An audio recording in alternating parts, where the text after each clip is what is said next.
Pemirsa, seorang pria viral lantaran mengaku sebagai anak anggota Propam Polda Metro Jaya dan meminjam mobil barang bukti kasus. Menanggapi video viral tersebut, Kabid Humas Polda Metro Jaya Kombes Pol Budi Hermanto membantah pengakuan pelaku. Iya, di rumah aja, nggak di sini. Bang, saya nggak periksa mobil BB Polsek. Video amatir yang direkam kelompok penagih utang viral saat akan menarik minibus yang dianggap bermasalah dalam hal pembayaran cicilan di salah satu mal di wilayah Bogor, Jawa Barat.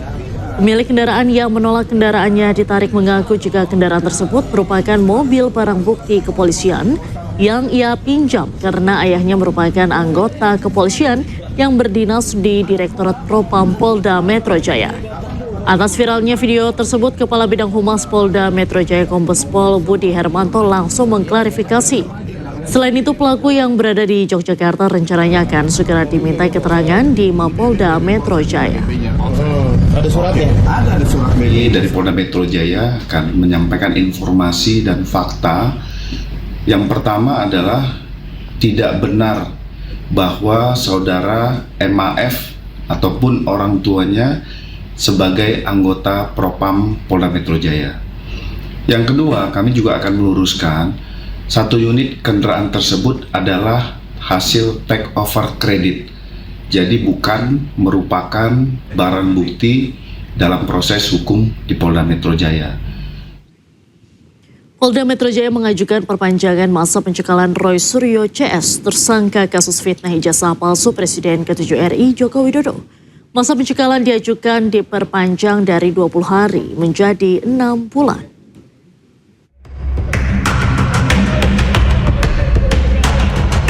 Pencekalan terhadap Roy Suryo CS keluar negeri dalam kasus tudingan ijazah palsu Presiden ke-7 Republik Indonesia berlaku selama 20 hari.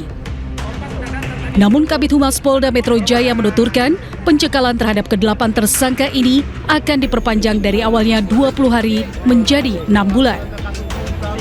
Alasannya untuk memudahkan proses penyelidikan yang dilakukan oleh Polda Metro Jaya yang saat ini masih berlangsung.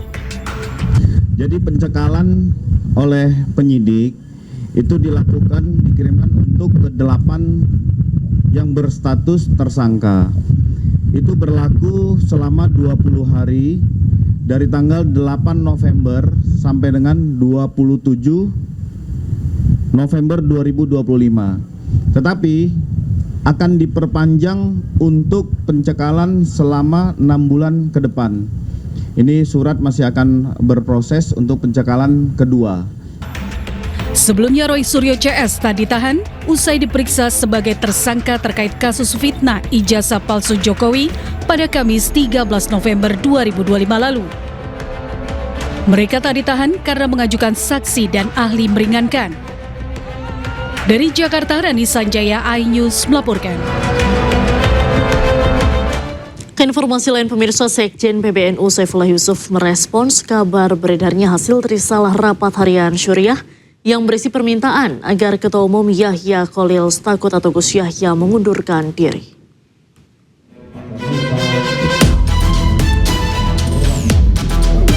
Konflik internal mendera pengurus besar Nahdlatul Ulama PBNU.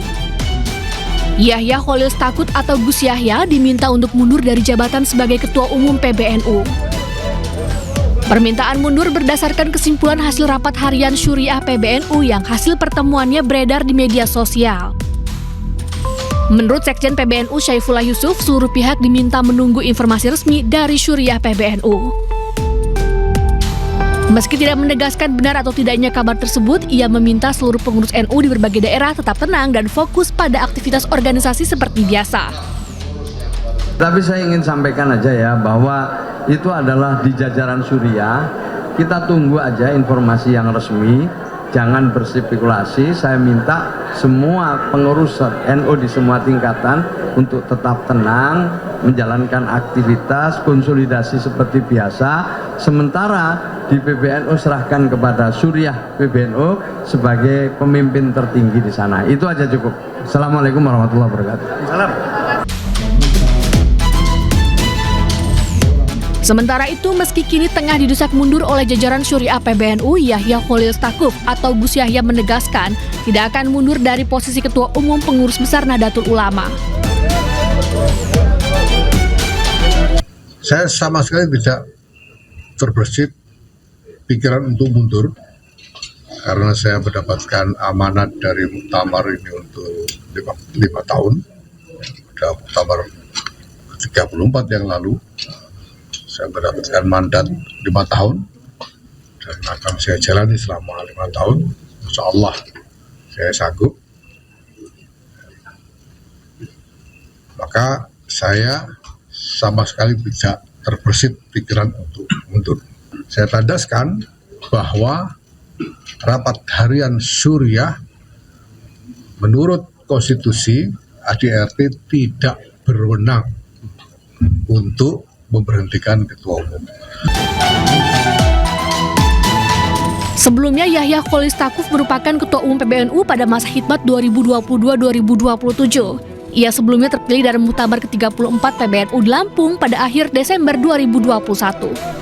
Tim Liputan iNews melaporkan.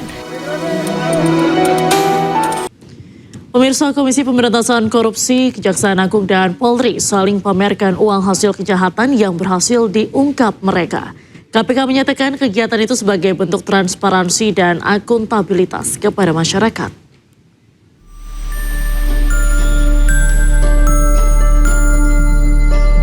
KPK memamerkan uang rampasan terkait kasus investasi fiktif PT Taspen di ruang konferensi pers Gedung Merah Putih KPK Jakarta. Nilai uang yang dirampas untuk negara mencapai 883 miliar rupiah. Kasus investasi fiktif PT Taspen telah bergulir penyidikannya di KPK. Awalnya 2 orang ditetapkan tersangka dalam kasus ini, yaitu Dirut Taspen Antonius Kosasi dan mantan Direktur Utama PT Insight Investment Management, Ekiawan Heri Primarianto. Kemarin KPK menunjukkan barang rampasan yang diserah terimakan kepada PT Taspen terkait dengan perkara pengelolaan dana investasi oleh PT Taspen.